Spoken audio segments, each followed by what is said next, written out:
Ninja Audio. Salut tout le monde, on est bien arrivé à Yosemite, il est 18h là, heure de Californie. La route a été assez intense. C'était assez intense, la tempête n'est pas terminée, donc il pleut vraiment beaucoup. La route est un peu déglinguée. Il y avait des rochers tombés sur le chemin, donc on a eu quelques petites frayeurs. Il y avait des trous dans la route, plein d'eau. On a vraiment cru qu'on allait perdre une roue à un moment. Très noir, quoi. Et il faisait de plus en plus noir au fur et à mesure qu'on avançait. Donc ça a été 3 heures un peu dur. On a un peu stressé, mais c'est cool. On a trouvé un hôtel qui est chouette.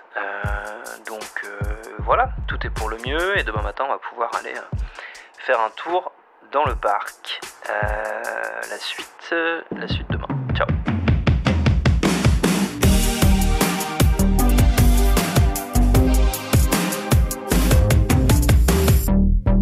Adaptor Watt, épisode 3. Là, on voit qu'il y a de la neige qui est tombée ces derniers jours, et sans doute cette nuit aussi, dans le parc. Je crois qu'on aperçoit le capitaine là-bas. Et on aperçoit El Capitan, effectivement, juste derrière. El Capitan, qui est cette montagne emblématique de Yosemite, qui est, oui, un des symboles de la Californie, puis plus généralement de l'Amérique. On peut le dire. On peut le dire, mon garçon, on peut le dire. Si on est venu jusqu'ici, ça n'est une nouvelle fois pas par hasard, mais bien parce qu'on a envie dans cet épisode de s'intéresser aux espaces naturels, à la façon dont ils subissent le changement climatique et aux solutions éventuelles pour éviter que ce dernier les fasse disparaître. Alors avant de prendre la route, on s'était arrêté pour en discuter avec Mark Rose, qui justement s'occupe de la conservation des parcs californiens et donc de Yosemite. My name is Mark Rose and I am the Sierra Nevada Program. Je m'appelle Mark Rose, je suis programme manager pour une ONG de conservation des parcs nationaux, le National Park Conservation Association. I would say climate change is the single biggest threat facing our national parks. Je dirais que le réchauffement climatique est la plus grosse menace auquel nos parcs nationaux font face. On s'est traditionnellement concentré sur avoir plus de terres protégées. Et désormais, le but, c'est de défendre ce qu'on a et s'assurer que les générations futures pourront profiter des parcs. Si on regarde au niveau national, les parcs se sont réchauffés 2 fois plus vite que le reste du pays, car la plupart d'entre eux ont du dénivelé ou des hauteurs, ou alors sont dans des endroits plus à risque, comme l'Alaska. Évidemment, il y a beaucoup de conséquences catastrophiques. Les sécheresses, les feux de forêt, les fortes pluies, comme on voit en ce moment même, les inondations.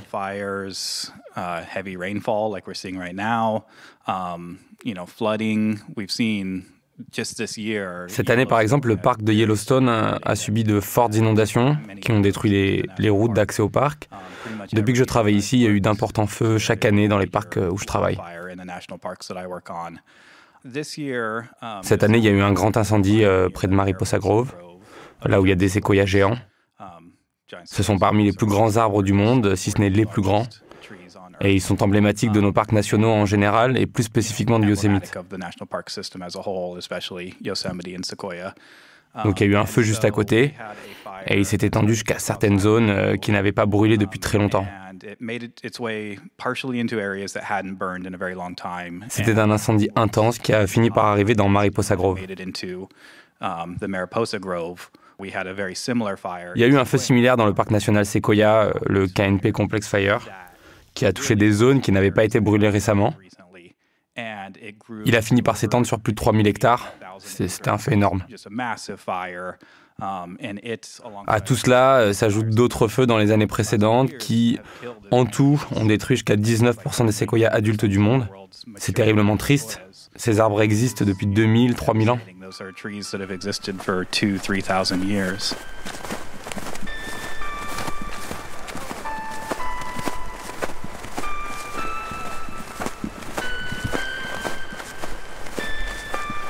Alors c'est marrant parce que...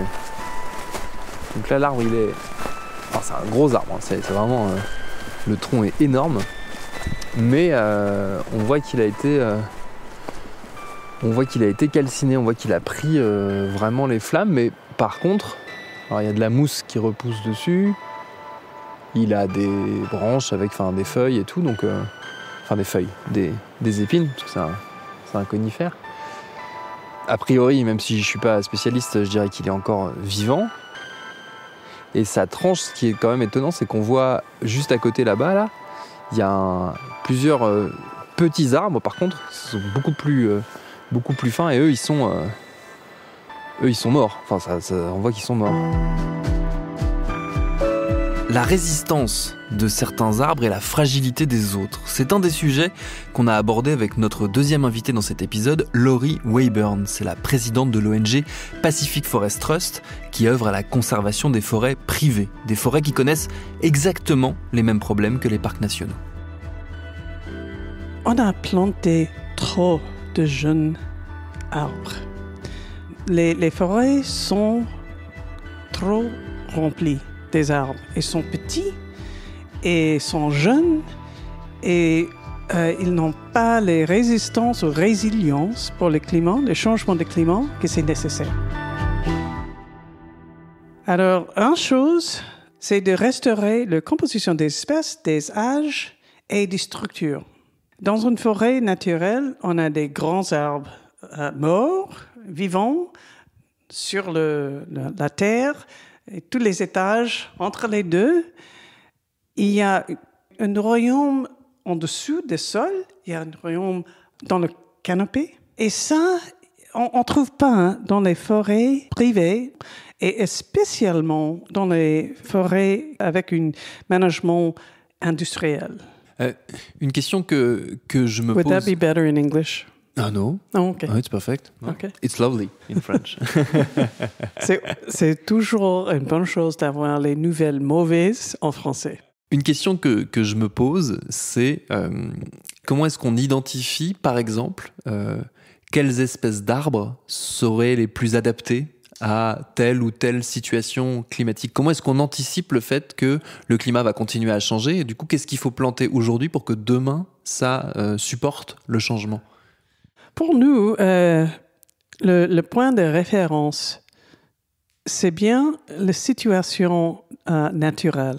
Et ça, on établit dans les parcs nationaux. On peut étudier comment les forêts là survivent et sont tellement robustes et productifs, naturellement, sans les êtres humains.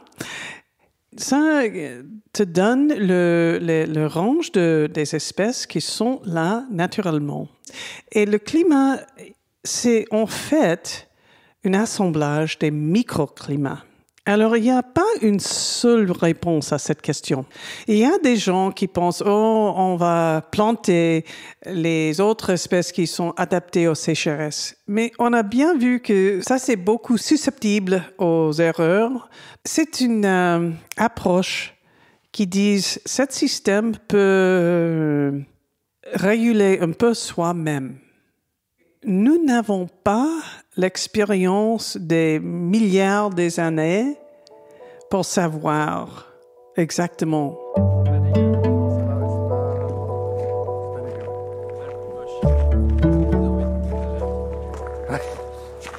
C'est bien cramé quand même. Hein. Ici aussi, on voit que là, notamment là, on voit là sur les arbres autour de nous là, on voit encore les traces. Hein. Alors c'est forcément un peu caché par le fait que là la neige est tombée, donc ça dissimule un peu le truc, je pense, plus qu'à la saison sèche ou qu'en été quoi. Mais on peut voir là sur les arbres qu'il y a des stigmates des incendies. Alors si j'ai bien compris ce que Marc nous a expliqué, c'est surtout les traces des incendies de 2017 là qu'on verra. Parce qu'évidemment il n'y a pas eu qu'un seul feu malheureusement à Yosemite. Tiens, regarde, un énorme arbre. Lui malheureusement n'a pas survécu. We've allowed for about a century of wood to pile up. Nous avons laissé près d'un siècle de bois s'accumuler ici dans nos forêts, car nous avons empêché les feux de se produire naturellement. Maintenant, nous avons trop de bois mort. Et tous ces éléments font que les feux vont grossir plus vite et plus fort que la normale. À cela, on ajoute le réchauffement climatique avec des températures bien plus élevées, des longues périodes de sécheresse. Donc quand un feu commence, il se répand beaucoup plus rapidement. Ces dernières années, on a vu une augmentation des appels à nettoyer nos forêts, notamment en faisant ce qu'on appelle des feux contrôlés. En fait, on va mettre le feu nous-mêmes à certaines zones pour nettoyer les forêts le plus possible.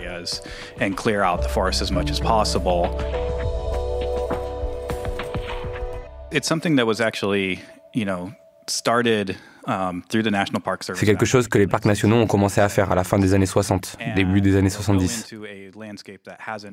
On va dans un paysage qui n'a pas brûlé depuis plusieurs années et on nettoie le plus possible les buissons, les branches, à la main ou à la tronçonneuse pour que ce soit sécurisé.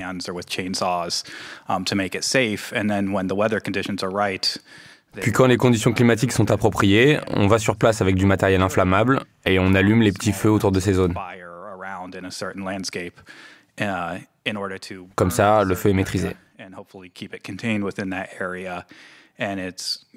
C'est un feu de faible intensité, qui ne va brûler que les feuilles, les brindilles, mais qui laissera les arbres intacts. Ce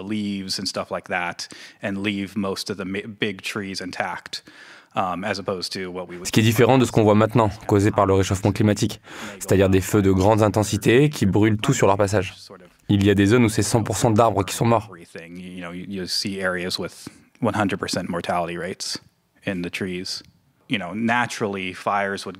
Naturellement, le feu passerait à travers ces paysages tous les 5, 10, 20 ans, et il brûlerait seulement les plus petits arbres, les plus petites branches, en laissant les plus grands. C'est ainsi que la forêt a survécu pendant des milliers d'années. Mais nous avons interrompu ce processus lorsque les êtres humains se sont installés à l'ouest. Et le gouvernement a commencé à vouloir prévenir les feux ou à les éteindre. Ce qui a permis à ce petit bois de s'accumuler pendant des décennies. L'état de nos forêts en ce moment n'est pas naturel. On fait des feux contrôlés dans ces zones pour tenter d'y revenir.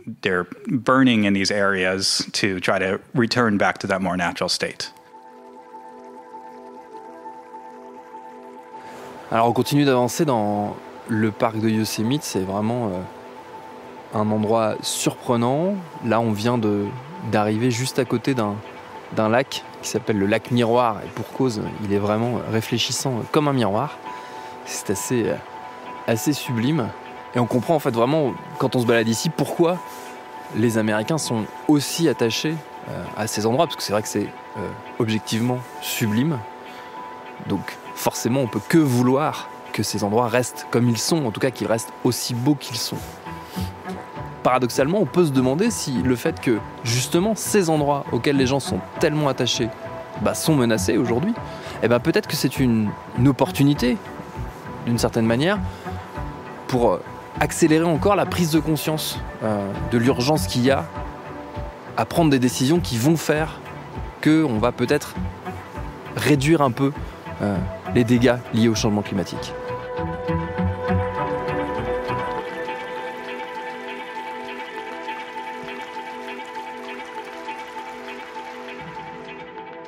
Oui, c'est le cas. Et c'est l'une des raisons pour laquelle on fait le travail qu'on fait à la NPCA. On veut faire passer le message. On voit les effets du réchauffement climatique dans le monde entier, notamment dans notre propre jardin.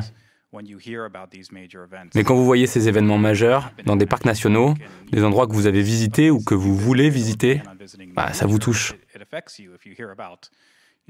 Quand vous entendez que des séquoias géants sont morts, il y a plein de parcs où l'élément qui a donné son nom au parc est en train de disparaître. Glacier National Park perd ses glaciers et dans les prochaines décennies, il n'y en aura plus là-bas. C'est pareil pour les Everglades en Floride. Saguaro National Park, où les cactus disparaissent, le Joshua Tree National Park, où l'arbre de Josué se meurt. Malheureusement, ces éléments si importants, les raisons pour lesquelles ces parcs sont créés sont en train de disparaître. J'espère que ça va permettre aux gens du monde entier de se réveiller et de réaliser qu'il faut changer nos façons de faire. La majorité des espèces vulnérables sont des espèces qui vivent dans la forêt. En même temps, c'est le perte de forêt, c'est la deuxième grande source de carbone dioxyde mondialement. Et il y a une synergie, alors, pour la préservation des forêts, pour les espèces et pour le climat. Les deux buts sont achevés dans la même action de préservation et de restauration. Ce qui a changé aux États-Unis, c'est que dans le passé, le seul moyen que les gens ont employé en ça, c'était d'acheter les terres privées et de faire un parc séparé de tout le reste. Ce qui a changé et ce que mon organisation a fait, c'est de développer un nouvel instrument légal, le Conservation Easement. On peut acheter de quelqu'un certains droits d'aménagement et de développement sur les forêts qui changent comment c'est aménagé. L'idée, si je résume, c'est que les grands parcs nationaux sont un peu une vitrine, mais sont en dehors du monde. Exactement. Et les forêts auxquelles vous vous intéressez sont intégrées, font partie du pays, de la vie des gens. Exactement. Et c'est une intégration des humains et la nature. Ce n'est pas la séparation, c'est la fondation différente que les parcs. Les parcs sont essentiels. Mais on ne peut pas faire tout le monde comme un parc.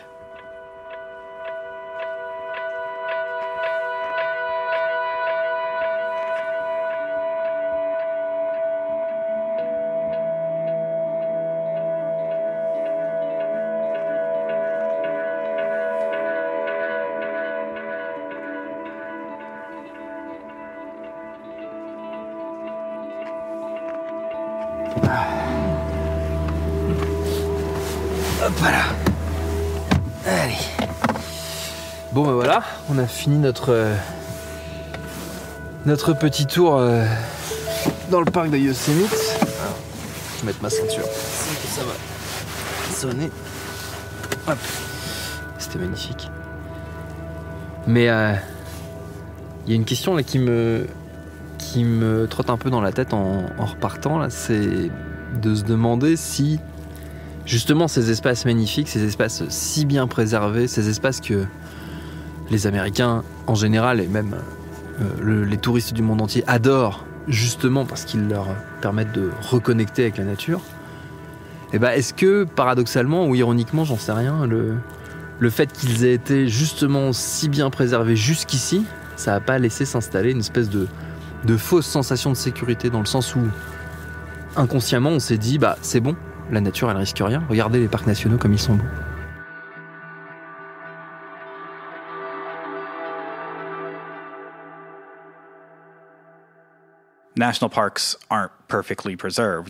Les parcs nationaux ne sont pas parfaitement préservés. Nous avons construit des routes, des hôtels et d'autres choses à l'intérieur. Nous aimons penser que c'est parfaitement naturel, mais en réalité, ça ne l'est pas.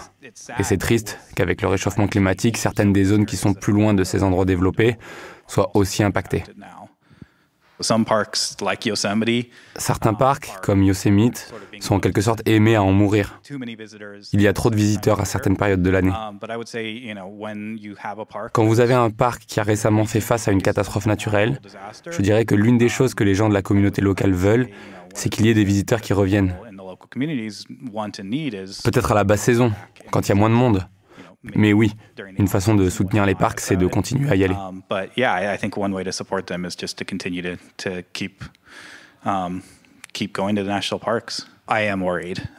Je suis inquiet. Je pense que ce que nous avons vu, la trajectoire sur laquelle nous nous trouvons en tant qu'humains, est terrifiante. Si on continue de faire ça, nous allons voir des impacts très forts sur nos parcs nationaux. Cela dit, je garde espoir en ce que l'on peut faire aujourd'hui. Les mesures que nous prenons maintenant, à la fois pour réduire nos émissions carbone et aussi pour s'adapter aux changements, peuvent aider à protéger et préserver ces parcs. Afin que les générations de mes enfants et celles de leurs enfants puissent y retourner. Avec un peu de chance, ça ressemblera à ce que c'est aujourd'hui.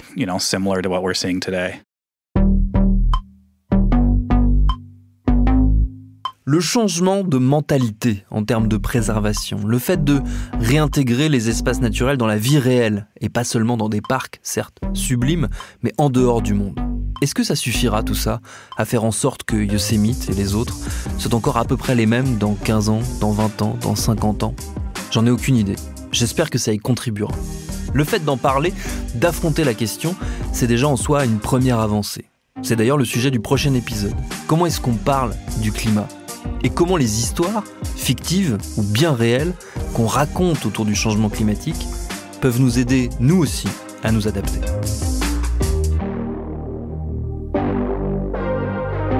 Adapter What, une série documentaire en partenariat avec l'ambassade des États-Unis en France, à suivre.